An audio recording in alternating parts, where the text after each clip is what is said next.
of Amarillo Comprehensive Plan.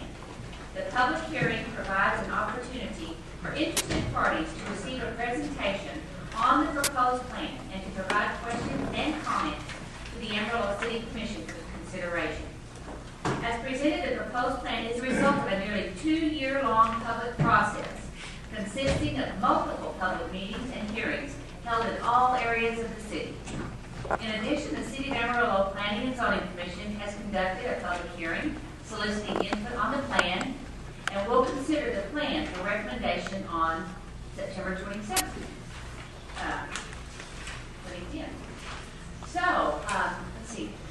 Gary, do you mind coming up? We have Gary, I'm so sorry, I forgot your last name. Mitchell. Yeah, well, that was my name. I was not That's my maiden name, Gary Mitchell. I think we might be. But no, we thank you for coming and letting us know about this comprehensive plan. We'll more maybe later some questions on what you have to say. Absolutely. Thank you, Gary. Mayor and Commissioners, Mr. Manager. I guess it's going to be on the screen. Good. Basically, I'm going to repeat the presentation we used at the workshop in August. I know several of you weren't able to see that, but I'm going to pick up the pace. So I invite you to stop me along the way if you have questions as we go through it. But to give you an overview of the plan, the first slide, I want to first of all step back and talk about what these plans are.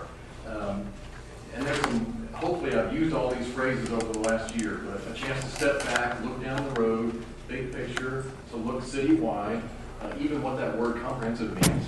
I explained it as two things. Comprehensive in that it's looking at the entire city, plus the ETJ, your future growth area potentially, and also comprehensive as far as looking at all the building blocks of the city at once. Parks, housing, transportation, the use of land, all these factors at once. So that's what these comprehensive plans are about. We always recommend that they lead to small area planning next. Once you've taken this big picture view to then look at specific corridors, neighborhoods perhaps, districts of the city, and get into more details. This next slide, the one thing I really want to leave you with today, especially as we talk about implementation, is that when you take this up potentially on next week's agenda for adoption, this document itself is a book of paper. Nothing happens by adopting that plan. It's your same decision processes and procedures. Zoning changes come to the City Commission through the Planning and Zoning Commission. Your budget process, how you decide on capital improvements, your priorities there. So it's a lot of the same procedures, and it's really meant to be a guidance document for staff to ultimately support the decision making that you and your various boards and commissions have to make. So with that background, let me give you some of the facts and figures from the plan. In the introduction to the plan, we look at the potential growth over the next decades. This is a figure that's in the plan, starting at just under 200,000 today, potentially getting to the 250,000 range by that's 2040, and that's adding about 60,000 people if you get to that range. I've used the analogy of the hurricane prediction, and you see those cones that get wider the farther out it goes. But there's that 250, 255 figure in the middle. That's roughly about a 1% growth rate a year. So if it were a little lower, a little higher, that gives you a range, 240 to 270. But it gives you a frame of reference for the numbers we may be talking about. Then in different parts of the plan, we talk about the implications of that population. In terms of housing, right now there's about 95,000 housing units in the city. So to accommodate that growth, that's about another 15,000 housing units over the next several decades. And if trends were to hold as today, there's some figures in the plan about how many would be single family versus multifamily and rental versus ownership. Another example is in the Parks chapter. Based on some typical standards for cities across the country, we look at community, neighborhood, and school parks, the amount of acreage devoted to those. Today in Amarillo, there's 629 acres in those categories. Based on those standards, those benchmarks, the goal to aim for is closer to 1,000. And then looking out the next several decades, about 12,000 acres. So that's an example of some things to work on in the decades ahead, based on the projected growth. This list here is the list of chapters in the plan, the sections of the plan, and again, it's those building blocks that I mentioned. mentioned. And those chapters came together going back about 18 months now to the public meetings that we did, some informal discussions with focus groups, and then some open house events at the Civic Center. Various ways that we've obtained input in different parts of the city and different ways, hands-on, informal, more formal meetings, and then working with the steering committee. And we've had good media coverage throughout. This next section, in each of the chapters, we try to boil down all that discussion to a handful of themes, some basic principles to focus on.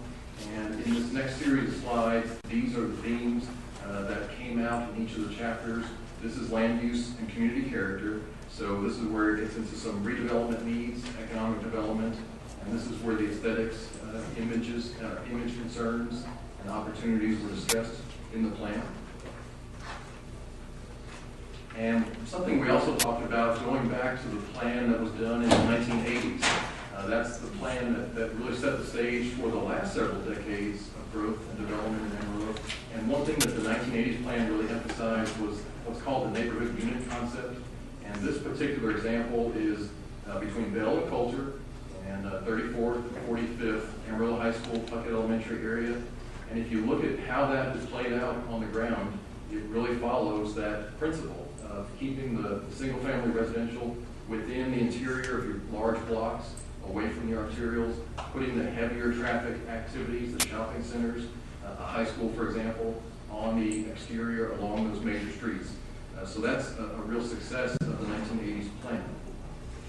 The next chapter, growth management capacity, this is where we look at utility capacity, but also the potential physical growth, the expansion of the city. And one image in that chapter we used a lot in our discussions was looking back over the last several decades, just the overall growth pattern of Amarillo. And you can see, especially to the south, of course, the scattered development that started to happen. And so this chapter really talks about a lot of the implications of that type of growth pattern. It has implications for the city's finances, for infrastructure capacity, and then trying to balance the needs of new growth while still trying to maintain your older infrastructure and the revitalization needs in older parts of the city. The mobility chapter is next, and I can tell you that throughout the public meetings and steering committee discussion, probably that second item was talked about very much, just safety and getting around the city in other ways beyond cars, on bike, on foot, the walking from school, walking to parks for kids, just that overall safety issue. And then also there's the transit issue that's ahead of the city in the years ahead, hitting that 200,000 population mark. So that chapter expands on that issue. Next is the parks chapter and cultural resources as well. It's really, in some ways, you could call this the quality of life chapter. The availability of parks near neighborhoods, the larger parks that serve sports leagues and things like that, but also the city's cultural facilities, downtown revitalization tied to that, and then historic preservation is also addressed in this chapter. So that's where the figures that I cited earlier show up in the plan as far as trying to cut into some of the needs for just basic park space, the land itself, and then the improvement of the park system. And finally, the housing and neighborhoods chapter is the last, what I'll call the core chapters, the topic chapters that get into issues and then recommendations. And like most cities, it's been an interesting time to do this comprehensive plan with Amarillo doing fairly well compared to cities around the country with the housing market. But similar themes of having variety, especially for the different stages of life for people that are just starting out, empty nesters, retirement needs. So that type of variety, but certainly variety in price. And also, the neighborhood word is in that chapter title as well, really emphasizing maintaining strong neighborhoods over time and to have that strong housing market and options. This was a cartoon we used just to emphasize the discussion that we had with the steering committee about the image of the city, variety in development, quality of development, and just the theme we've heard in recent decades across the country about when you travel around, a lot of places look the same. And one thing we talked about in the conference plan is this idea of a character spectrum. And if you think about driving from the edge of a city rural areas into town, all the way to downtown, and what happens along that spectrum. And these are just some local images from Amarillo, but the good news there is Amarillo has the spectrum. It's trying to reinforce it and enhance the different parts. And the challenge sometimes is on the commercial side. What we emphasize is many cities focus on the use of property, whether it's a store, whether it's an apartment. But here's an example of the same use, a fast food store. This is in a downtown situation, San Antonio McDonald's. This is more of a suburban situation, and you notice the more green on the property. The design of the building looks more like homes that are nearby, so it blends better into residential areas. And then even a McDonald's in a rural area, in a farmer's market situation. So it's more about how development is done on the ground, the design of it, versus just regulating the use of property through zoning. One thing we always emphasize is the flexibility to do creative design. And unfortunately, sometimes the only route to get there through city zoning is planned development. And that certainly happens a fair amount in Amarillo. The Greenways project I've used as an example a number of times because it's happening on the ground in Amarillo. Not just having housing from property line to property line, but taking advantage of your drainage areas, having open space, city parkland, a school site. It's a lot of those elements, once again, of the neighborhood unit concept in a well-planned development. So it's trying to build those examples into your ordinances, providing incentives for those types of outcomes that you'd like to see, versus just waiting to see what's proposed for approval. And on the commercial side, once again, this is with the colonies. Now that the housing is established, you're seeing some corner properties develop as offices and retail. And again, it's that idea of the design blending very nicely with the neighborhood that's right across the fence, and really a nice image along your arterials, your major roadways. So part of the plan is this future land use map. This is a typical part of comprehensive plans, and I emphasize again that the title here is future land use and character. So when you look at the map, it does talk about residential, commercial, industrial, but it also talks about suburban, urban, and rural. And this map is, just like everything we talked about, just a guide. And actually, bear with me, I want to read very quickly the statement that's on the map, because the Texas legislature requires this sentence to be on these maps in a comprehensive plan. It's that a comprehensive plan shall not constitute zoning regulations or establish zoning district boundaries. It's just a guide to support your zoning. And as I said earlier, any decision that you made about your current zoning or future zoning would come through the same process, recommendations to the city commission. So that is a part of the plan as well, this map. We pulled up some numbers just for information. If you look at around the country, there's, believe it or not, almost 20,000 incorporated places in this country. And by population size, Amarillo is now number 122 on that list. So this is a large city. This is a large operation that I know you all deal with every day. And in Texas, Amarillo number 14 right now, approaching that 200,000 mark. The other thing we looked at is look at the cities in Texas that are above roughly 125,000, and we highlighted cities on the list that aren't tied to one of the big cities, Dallas, Houston. In other words, a lot of those cities on the list are suburbs of the big cities. Amarillo is one of the few on that list that is a standalone city, and I think that presents some unique opportunities and challenges being that type of city. During the workshop, we also pulled out some things that we saw as fundamentals, some things that perhaps Amarillo does differently, does in a different way, or does not do that some of the larger cities do in Texas.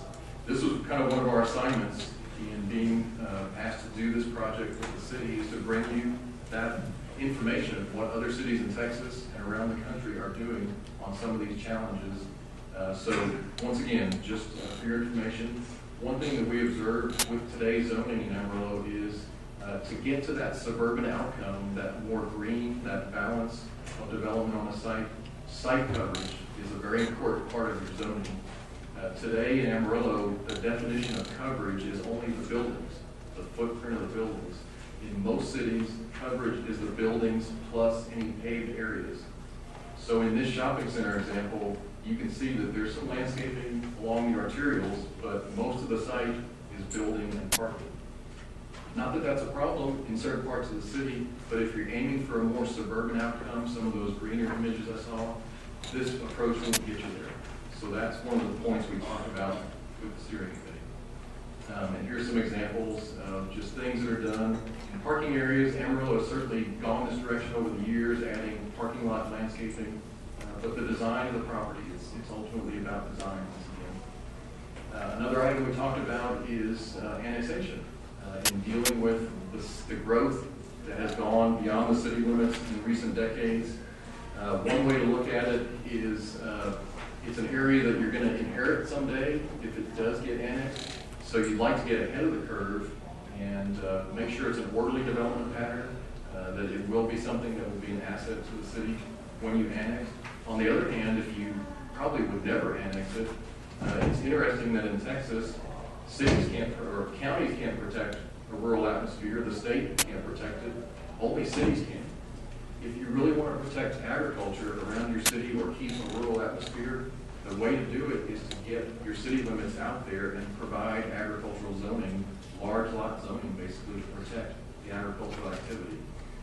Some of the examples we showed with the committee, this one is on McCormick Road. When there's nothing really guiding the situation, there's a situation here with homes next to basically industrial activity, trailer park, a lot of things happening right next door to each other that would make it difficult for the city to annex an area like that over time. Another issue is the amount of time or the role that the city has in providing street and utility infrastructure as development occurs. Amarillo does this much more than other cities in the state of your size. And I think what the implication is down the road, you're having a hard time keeping up with your existing systems. There's resources being put toward new development, and understand me on this, absolutely not criticizing support of private development, residential development. It can be very important for your economic development efforts to have quality homes, the choice of homes as I discussed. I actually worked with another city in Texas that pays $5,000 per unit to encourage residential development in the city versus ETJ. So just like economic development, it's something that cities can do things very directly to support development. The concern is, what are some of the trade-offs? In trying to maintain low tax rate, trying to keep debt down, you're obviously struggling with maintaining older systems and older streets. So that's the discussion we had that's in the growth capacity chapter. And one other issue finally is on your major arterials, as in cities in Texas and across the country, you see the continuous center-left turn lanes in a lot of places. And the challenge there is that design is meant for the beginning of a roadway when traffic volumes are pretty low. But over time, as the traffic volume increases, and people start making turns, all kinds of directions, many driveways, people on foot and on bike, it really becomes a major safety issue. And as well, it really takes away from the investment you've made in these major roadways to be your major traffic carriers to get people across town. So the idea here is that at some point, there is the opportunity to do medians on some of your major streets.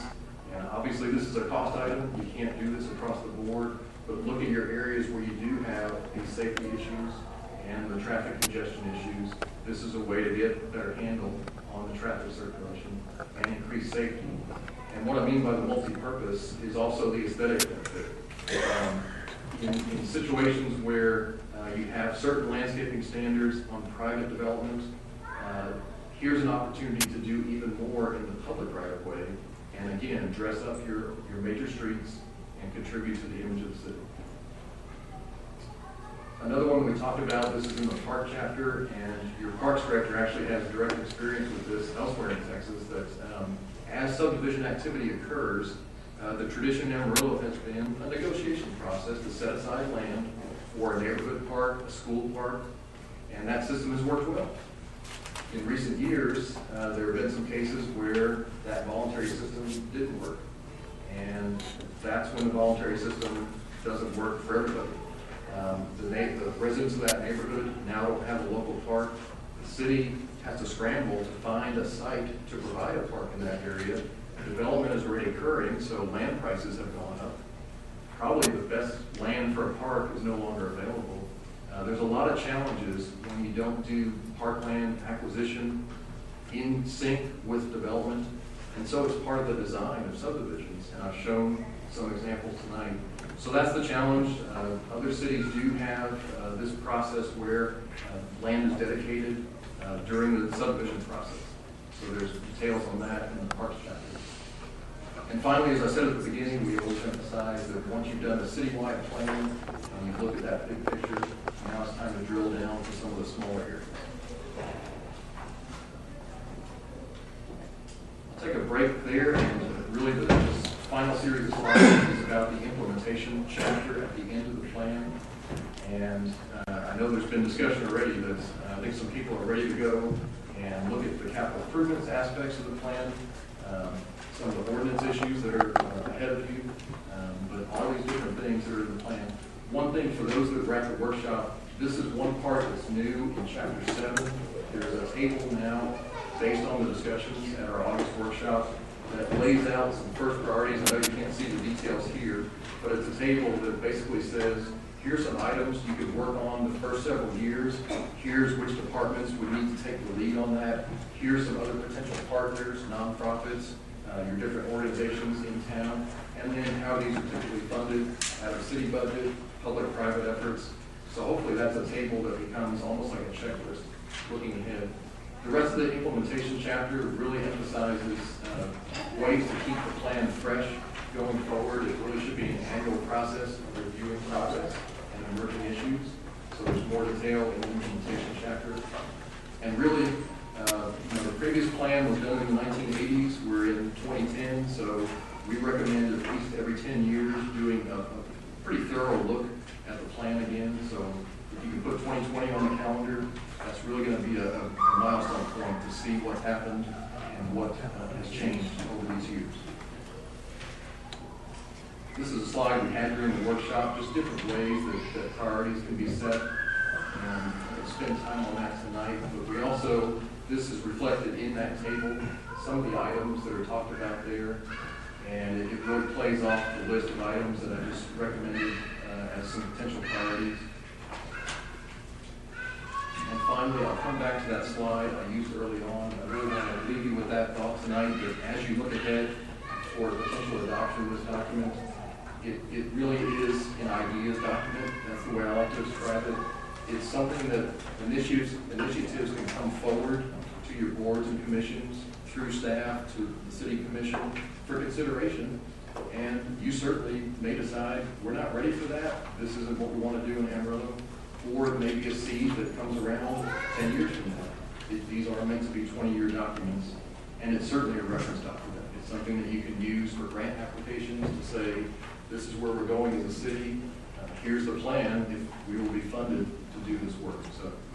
So with that, I need to get out of the way when there's a public hearing set and take the I'll ask you just one question, Ms. Mitchell, on the this is a great plan for our planning and zoning folks to start with. What were some of the issues that you saw that were different than what we already have in place in the city that might look to be changed? I think one challenge that Amarillo has is, and as you look across West Texas, cities like Midland have this issue too. When your zoning has been in place for a number of years and it really hasn't been revisited, what happens is people go to the plan development route. Because if you look at the plan development part of the ordinance, it basically opens up the box and everything's on the table. That's flexibility, that's good for the development side. It lets the city perhaps get some things and more landscaping, a different way to handle those driveways perhaps along a major roadway. But what is lost is predictability on both sides of the table. You don't really know what the outcome is going to be. What we advocate is that what are the outcomes you're trying to get in terms of, in certain parts of town, maybe a more suburban atmosphere, a more urban atmosphere downtown, trying to protect the rural atmosphere outside of the city. Build that into your code and provide incentives to get to those outcomes, provide the flexibility directly in the code. Too many codes are, you shall do this, you shall not do that. Build the flexibility directly into the code. Really, I go back to my list, Mayor. It's the things like as your traffic is growing, I think everybody from our earliest public meeting said, you don't sit in traffic in Amarillo, except at Coulter, probably in the freeway, at rush hour, or some other locations, but in general, you can get across town. But as the traffic is increasing and add another 60,000 people potentially on some of the corridors, there are safety concerns and the traffic flow having an open center turn. I think redevelopment is an ongoing challenge. It was in the 1980s plan. One thing that we were able to point out in the housing chapter is just the number of lots that are available within the city limits with existing infrastructure, existing streets, schools, all the pieces are there. But again, you're not alone. This is a challenge around the country to try and draw that increment of growth, 60,000 people, how much of that can potentially be within established neighborhoods and making those attractive and competitive. So I think I'll stop there. In each of the chapters, we try to highlight some things that are, just as you said, things that maybe Amarillo isn't doing that others are doing or doing in a different way. Commissioner, do you all have any questions of Mr. Mitchell about him? Okay, thank you so much, Mayor, if you don't mind. Yes. Before we get started on the comments, I wanted to kind of set some guidelines for us here so that we'll all kind of know where we're going and how we're going to get there. This is a really important plan for the city of Amarillo, and so we of course want to have people as involved as possible, which we've tried to do over the last year and a half and get folks involved with the process. I know there's some that might want to say something tonight, so as you know, if you've spoken before, we have a timer up here. We're going to set that timer for no more than 3 minutes, 3 minutes, and you'll be able to see, I forget what light, is it a red light on it that stops, it's 3 minutes, and there's a 30-second light? Yellow for 30 seconds and red for 3 minutes. We're really going to stand by that tonight. So watch for that. Also, only one comment per person, so that everyone will have an opportunity to comment on different things. And also, we'd like to keep it limited to the comprehensive plan only, not go outside of that box tonight. So that, and ask everybody to be respectful of all comments, and that's the way we conduct our meetings, so we appreciate you all doing the same. So they have spent a year and a half, 2 years, working on this. This is something that has been done in the light of day. There's been all kinds of meetings, and I really appreciate the time and effort and attitude that committee approached it, because this was a yeoman's job. Yes, I love it. Yeah, we'd love for y'all to stand. Everyone that's worked on this comprehensive plan on the committee, we'd love for you to stand. Great, thank you so much.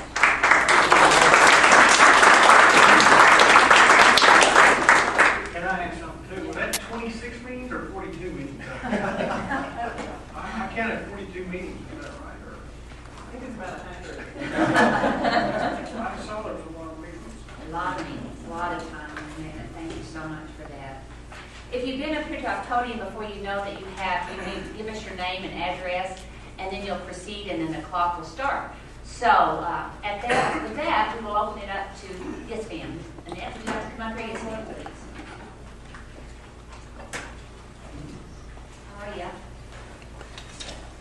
I'm good. Annette Carlisle, Union Address. 1216 South Lawn. I served as chairman of the comprehensive plan. I'm also school board president.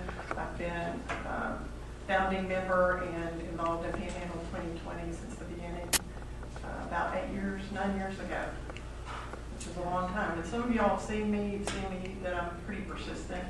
And, things change slowly. And I'm a biologist, and my background is systems, and systems change.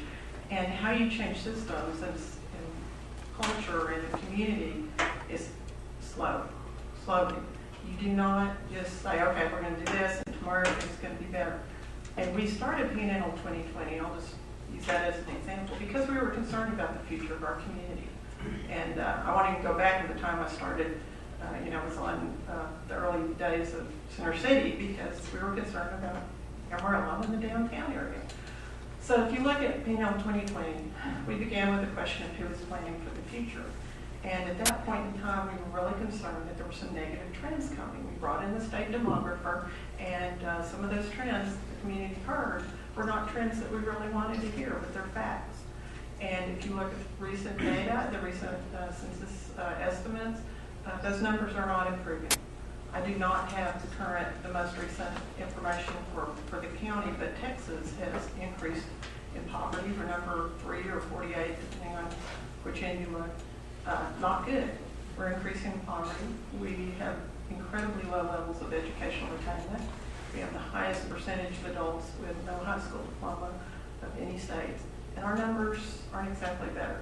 So we looked at the beginning and tried to plan towards the future with the concept of improving things. And that was the reason I was willing to serve on this committee. That's the reason I was willing to put in the time and energy to chair it, to read through all the documents. Thank you, Gary. And you see that little concise one, it's not quite the same as what we got. But I'm passionate about Amarillo, passionate about the community, and I think this is the way you create change in the community through slow, steady progress. And by golly, if y'all don't get busy with this once you pass it, which I'm hoping you're passing, then I'll be up here hammering a bunch. But I do encourage you to invest in this, and the way you improve your community is by investing in it. You invest in the citizens through education, through jobs creation, through jobs training, through culture development, and you invest in the infrastructure, and that's what this is all about. So I'm here if you have any questions. Yeah, no, and I want to say you've done a great job with Panhandle 2020. It's just great. And thank you for your hard work on this committee. Appreciate it so much. Thank you so much. Okay. Anyone else? Hi, Amy. Hello, how are you doing? Good.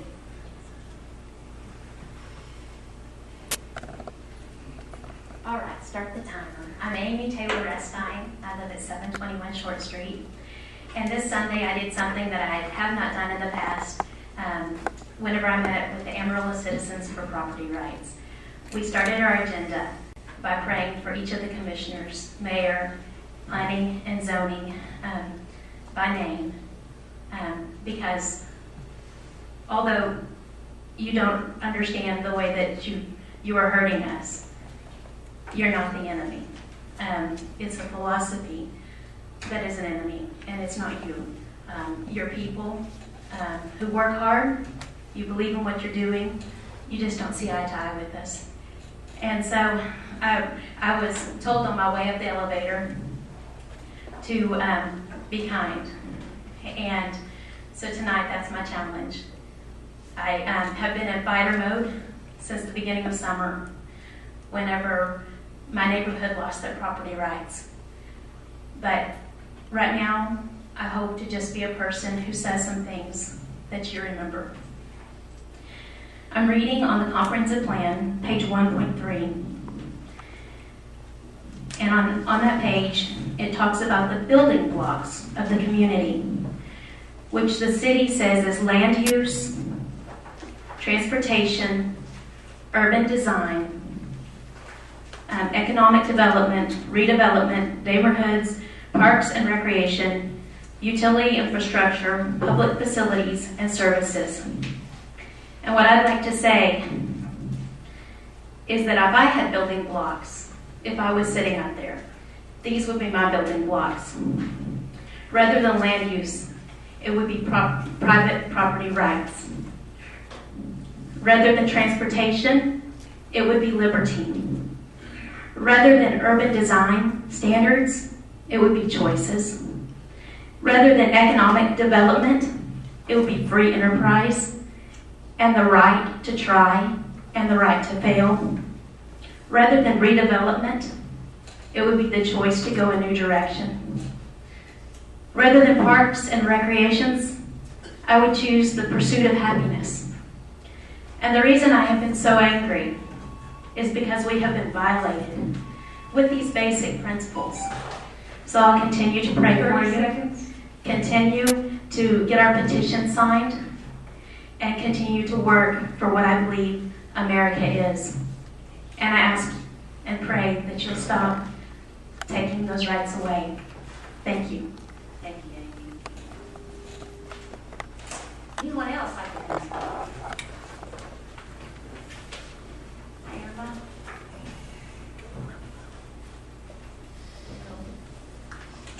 My name is Irma Eres, 1604 South Harrison, and I live in the historical district. It's funny that Amy said a lot of what I was going to say. I was not there Sunday. I was ill, and I did not get to pray for you. But I will. One of the things that Amy was talking about was the pursuit of happiness. And I brought the Bill of Rights, where it says that we are guaranteed our pursuit of happiness. I'm not happy as what's going on in my neighborhood. The meetings are being held at my house. I never thought I'd be an activist having these type of meetings at my house. We lived in Navy housing for most of our 20 years in the Navy. We were governed by the military, what we could and could not do in our homes. So we became homeowners. The house on Harrison is our third home that we have bought. 2 of them here in Amarillo. In the house we lived in the Hollywood Edition. We've had it over 20 years, and we've never had any problem anybody coming and telling us how to live our life, what we could and could not do on our property. But things have changed, and having moved over here to Harrison,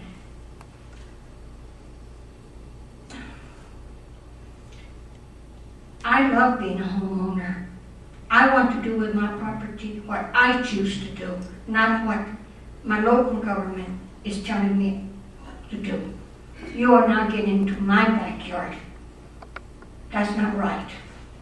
Where are my property rights? I believe that you are getting into my property rights. We need to change things. We want you not to include our neighborhood. We've asked you before, we will keep asking, and we'll continue to keep coming and asking for us not to be included in this comprehensive plan that you're choosing to do. I like that you have ideas for Amarillo. I like that you want to do things in the downtown area. We always have seen room for improvement, but leave us, the homeowners, the freedom of our property rights. Thank you. Thank you, Irma. Anyone else? No?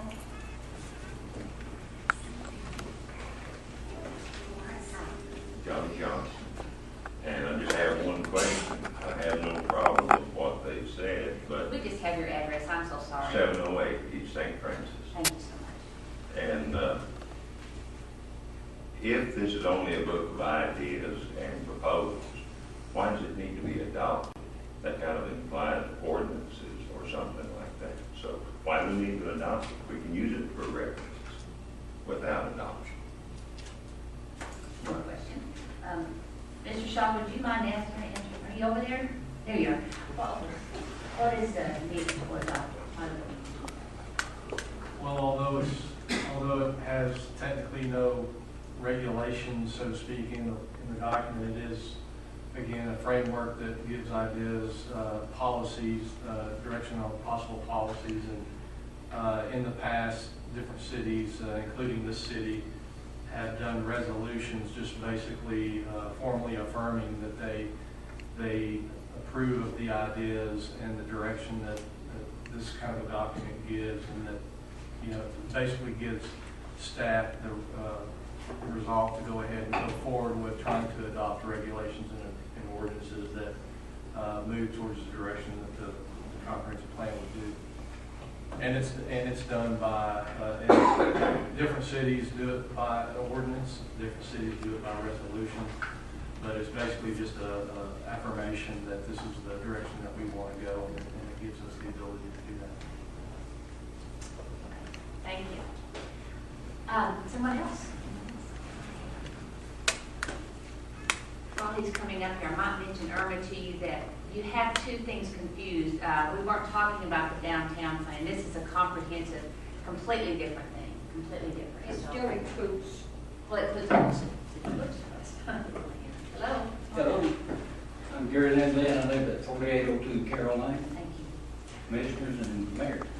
I seen a deal the other day on TV, and I just called to tell him I didn't know we had a 2020 year. I knew that we has to do with poverty.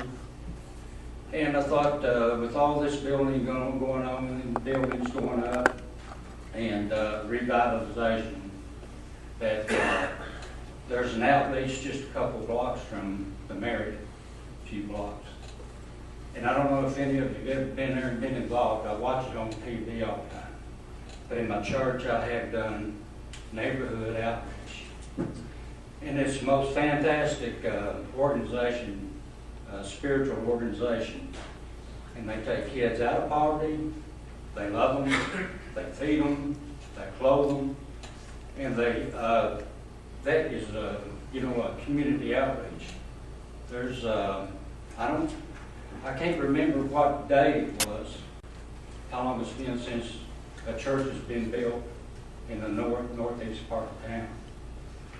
And so, anyway, if we really want to know what poverty is, I'd suggest go volunteer. And they need help. And most of the church outreach in Amarillo, we have a lot of beautiful churches. They have outreach. And so that touches my heart because, for one thing, I think today I get to be hopefully a big brother. That's outreach. And I'm doing it because I get old and I like kids.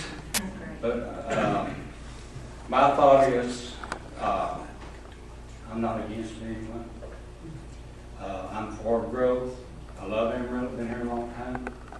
And I appreciate you letting me come up on the forum and talk. I'm not very good at this.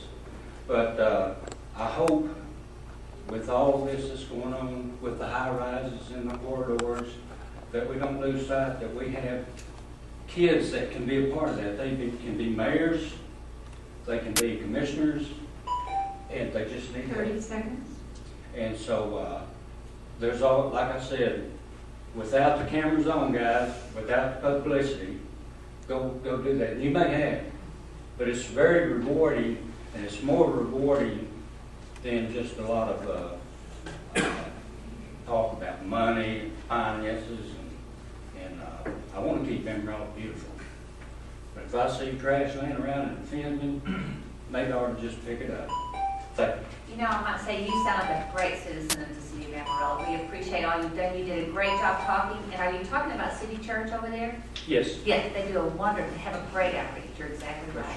And Bethesda. And Bethesda, there's so many great ones. Salvation Army, just. Yes. And there's several areas right along in there that have, the outreaches. And so these people are going to be wandering around in those areas. And my thought is maybe places for them. Yeah. Everyone needs to help, and it certainly helps the person that's volunteering more than it does the person. It does. It does. Congratulations on being a big brother. Well, thank you. I'm Awesome. excited. That'll be great. I learned a lot. That'll be awesome. Thank you. Yeah. I'm Beth Duke. I live at 3141 West 28th Avenue. And I'm so proud and flattered to be appointed to this comprehensive planning because I'm a native of Amarillo, and I love that I live in a community where we're planning for the future. You see some towns, and it's when you even drive through them, it's so clear that nobody was planning. No one had a vision. And if you don't plan, you'll never, ever get there. And I think it's exciting that this committee tackled the whole city, our neighborhoods, to think about the future where we want to be sure every neighborhood has a neighborhood park. We want to be sure the traffic and the way our city grows meets those additional people. A big thing we talked about was getting a handle on continuing just to grow outward and redeveloping infill in all the existing neighborhoods. Now, there's a lot of challenges, but there's a lot of infill that can be done, and that's the way I think we're going to save all of our older neighborhoods, including, of course, downtown, which is my passion. But I want to thank you for giving us a framework to develop a plan, because things like parks, things like streets and beautiful corridors and a welcoming impression of our city, they don't happen by accident. They happen because we tackle it. And I think by adopting this plan, you're adopting a philosophy that says we want to plan for our future.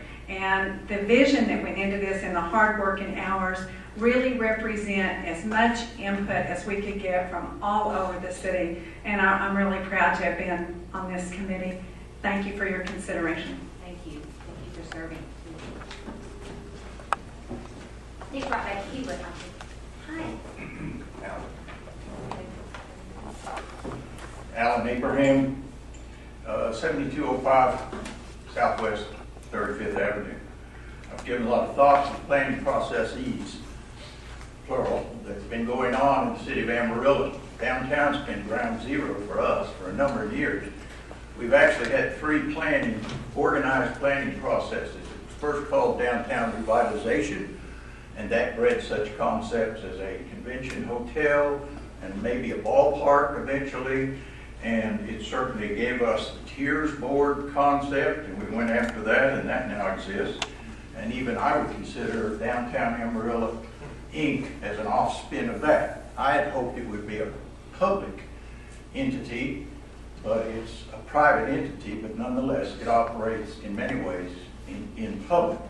The second phase came to be the comprehensive planning, but kind of going along with it came the concept, and I attribute it to the Downtown Amarillo group, the idea of downtown or urban design standards. And I think that's what some folks are feeling like is an encroachment. But that's not comprehensive planning. That's not downtown revitalization.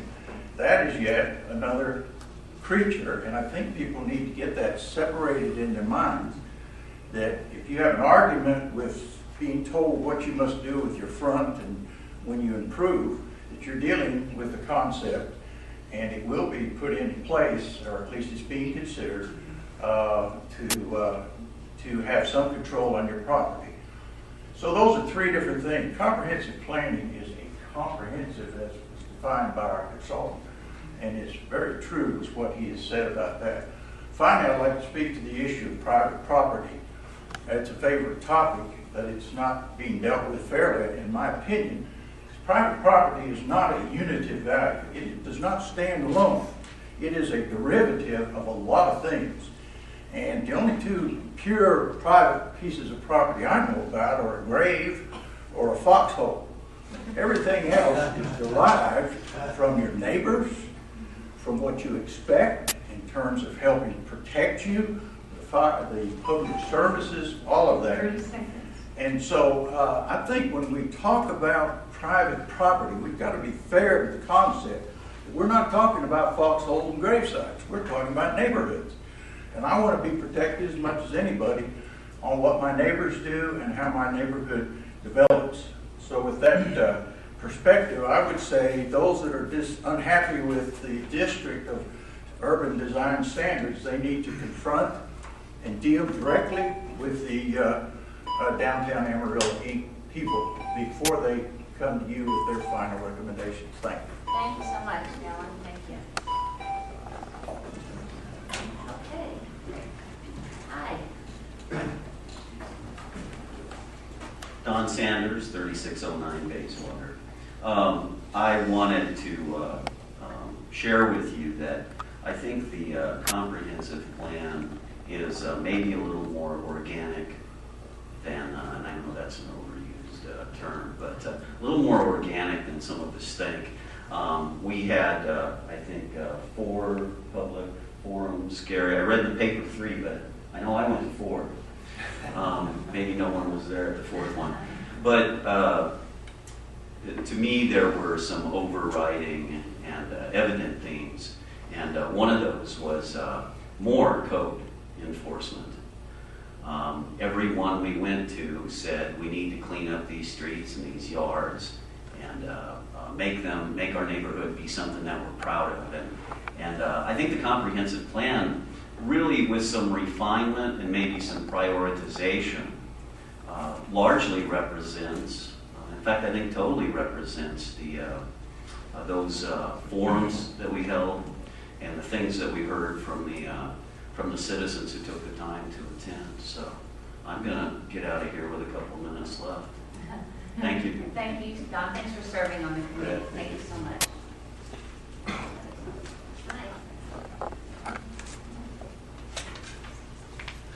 My name is Eloviras. I live at 1604 South Harrison.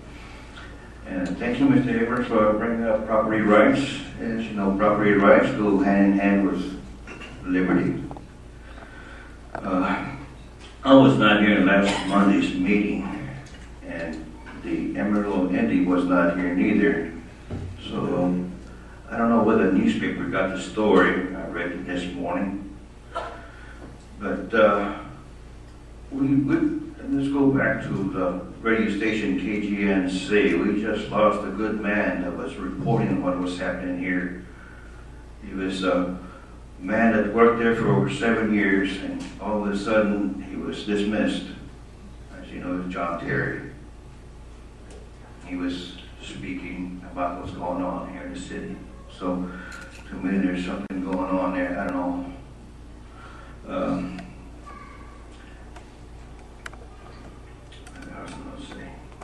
Forget what you're going to say. I started thinking about this. I hadn't gone to any of the meetings or paid attention to the newspaper what's happening downtown until it started affecting my pocketbook, which is the taxes. I don't know where y'all are going to get the money to do all this. I'm just wondering. And I just don't want to be included in this at this time. Thank you. Thank you. Thank you so much. Anybody else?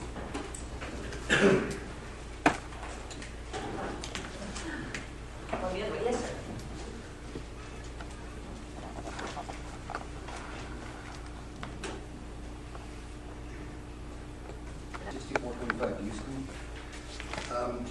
In actuality, this is my homework project. I never really intended to join a meeting of this time. Just wanted to say that, as everyone knows, if you fail to plan, then you plan to fail. Thank you for at least drawing up this plan. As far as ratification for something like this, I think it's incumbent to know that when you spend my money on a project, you should at least get our approval, and I would say that you haven't. Part 7 under implementation, if the city and the police would look again at that long center lane, I've seen a lot of safety precautions overlooked. People use that as like a merging lane, get injured. I see them at work. I don't know what the, excuse me, extremely nervous all of a sudden. I understand. You know what the implementation portion of this would be, because as you say, this is not really a policy or a procedure, but more just of a plan. Instead of the city commission and the mayor would have the police look at this problem that you see with the long center lanes.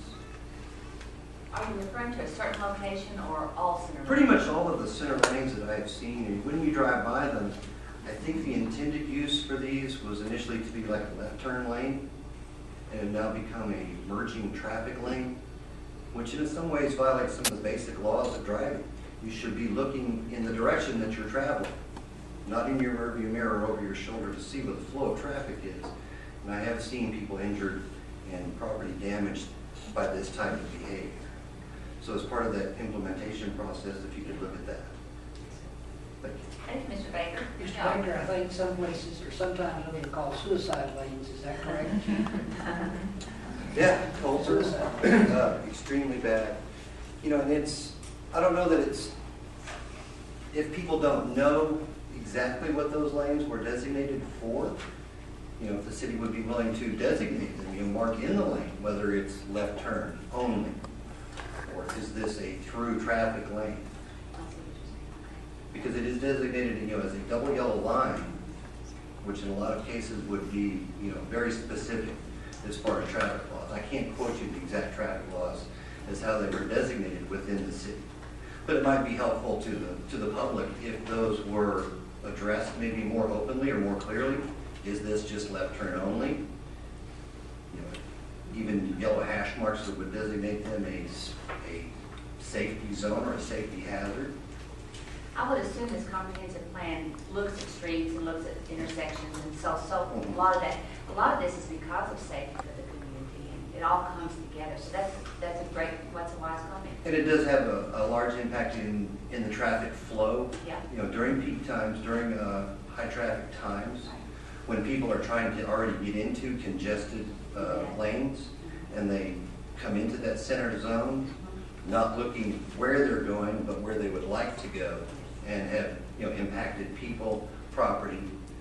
You know, and being a nurse, I see those, and I see the other cause of the impact for these problems. That's duly noted, Mr. Baker. Thank you so much. Good comment. Anyone else? Bob?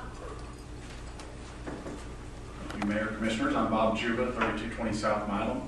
I wanted to jump up because we talk a lot about suicide lanes, as Commissioner Sims mentions. And I think that crystallizes a point that flows throughout this process and a lot of the debate tonight. Years ago, there were more left controls, and those were taken out because property owners said, well, we want to be able to have customers turn into our business. Or the street department said, we want to be able to plow easier. So this document's saying, let's re-examine that, look for safety. We're prioritizing safety in this document, whereas maybe convenience for certain property owners at one time was the priority previously. And this won't create ordinances. That's going to be up to you and your successors on the commission. But at least we're trying to say as a community, let's prioritize safety over expediency for right now. And there's always going to be a balance with property rights on everything you do, and your future commissioners do. But I feel like this has been a good process to get public input. Not everybody read the paper. Not everybody saw that there were meetings. Not everybody bothered to show up. Some people like to show up at the end and throw their 2 cents in worth. But I would urge you to adopt this process, but view this as a beginning, not an ending, because there will be policy that has to flow from this. And I would just encourage you to continue to solicit the input of the citizens as this document guides future decisions. Yeah, excellent point. Thank you so much. I'm Charlene Tiger. 906 are inseparable. George Washington said that. It has long been known that liberty is tied to the institution of private property. The Declaration codified private property in 4 words: thou shalt not steal. Thomas Jefferson said, the pillars of our prosperity are the most thriving when left most free to the individual enterprise. The sum of good government: acknowledge God, exercise frugality, restrain the infliction of injury, encourage the entrepreneurship of free enterprise, protect the property and the earnings of the citizens. James Madison said, government is instituted to protect property. It is not just government, nor is property secure under it, where arbitrarily restrictions deny to part of its citizens the free use of their facilities, or where the property which a man has in his personal safety and personal liberty is violated by arbitrary seizures on a class of citizens for the service of the rest. And Thomas Jefferson said to take from one because it is thought that his own productivity has acquired too much in order to give others who have not exercised equal industry and skill is to violate arbitrarily the first principles of association, that the guarantee to everyone of a free exercise of his hard work and the project of profit acquired by it. And then Franklin said there cannot be a stronger natural right than that of a man's making the best profit he can. The sum of good government: respect God, exercise frugality, punish criminals, encourage free enterprise, protect citizens, property, and income. I have fun with it. And nothing against y'all. Mr. Reagan said the 9 most feared words. I am from the government and I'm here to help. I do have, I would like to ask, and I asked Kelly the other day, y'all all took an oath for the 30 seconds. You all took an oath to the Constitution. We do have a fourth of the Bill of Rights. Please take that into consideration. That is a sacred oath that y'all took. We do have property rights, and that is part of the Bill of Rights. And I have some packets here if I can give you. Sure. Are you okay? You know, I think I would agree. Yes, Yes, I'll listen. Did y'all listen? Absolutely. I Okay. think we all did. Okay. We did. Okay. So you know full well, if something does start infiltrating, please be aware Oh, yeah. of it, please. We will, and that certainly doesn't equate with what we're doing today. Totally. Let me make sure. Anyone else like to be coming up to speak?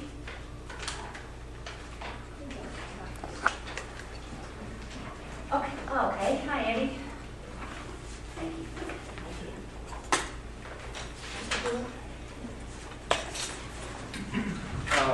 My name is Eddie Scott. I live at 6300 James. I think, I'm not quite sure. It seems to me that I either missed a whole bunch of the meetings that we had, or we're talking about two totally separate things. I asked to be on the committee, which I told y'all before, it's unusual for me because I've been on a lot of committees and I'm not really a volunteer at this age. But like a lot of people in my life, I've lived in Amarillo, Denver, Austin, Dallas, Fort Worth, spent a lot of time in Oklahoma City, Atlanta, and other places around the country. I have developed the greenways. And to develop the greenways, I spent 2 years going around the country looking at various projects and how they were developed and why they were done.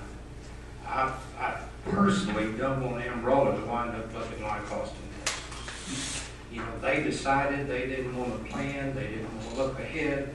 They had their nice little culture and they wanted to stay there. And it's a zoo. You can't get around. I mean, it's a great place to live if you just like to go to school and athletics and some of the social things. But it's not a convenient place to live. One reason I like our consultant is he likes the greenways. And I like it. But in all the development that I've looked at, all the time they looked at open area, walkway, greenery, ease to get in, the kids to get to the school, not have to cross a bunch of streets, have cul-de-sacs and things where you don't have speeding streets. In this planning session, what we did is looked at all segments of the community, all segments of development, from commercial, schools, parks, safety, police access, fire access, the whole bit. So I never heard any property rights taken. I mean, I'm a lawyer, and I know you can't do that. So that's part of the deal. But we tried to look at this as a long-range plan for the development of the whole area in the best way that we could on an economic basis. So I'm very much in favor of it. I think they did a very good job. I started off assuming that it was a silly task, to be honest with you. I came to the conclusion that they really did a good job. Yeah. Thanks. Thank you so much. Anyone else? Well, this was a good discussion. I really do appreciate everyone coming. And this was just a public hearing on this, and we will be voting, I think, next week on that. Appreciate everybody coming and letting us know how you feel about it. And thank you so much, Mr. Mitchell, for your hard work, and all the committee. Y'all did a great job. We really appreciate it. I know a lot of time, it's people like you all that get involved that make a difference. So, motion passes by 5-0 vote. The next item is the consent agenda. It's recommended that the following items be approved and that the city manager be authorized to execute all documents necessary for each transaction. A is award city health plan stop loss insurance coverage. B is award water main extension and replacement project.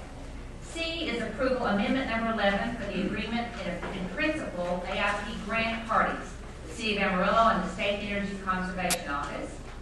D is approval of the airport tenant lease assessment. E is approval of surface use agreement. F is acceptance women, infants, and children's WIC grant contract. G is dedication and acceptance aviation clear zone easement utility easement. H is award 8-inch sanitary sewer project. And I is award HVAC renovation for the WIC building.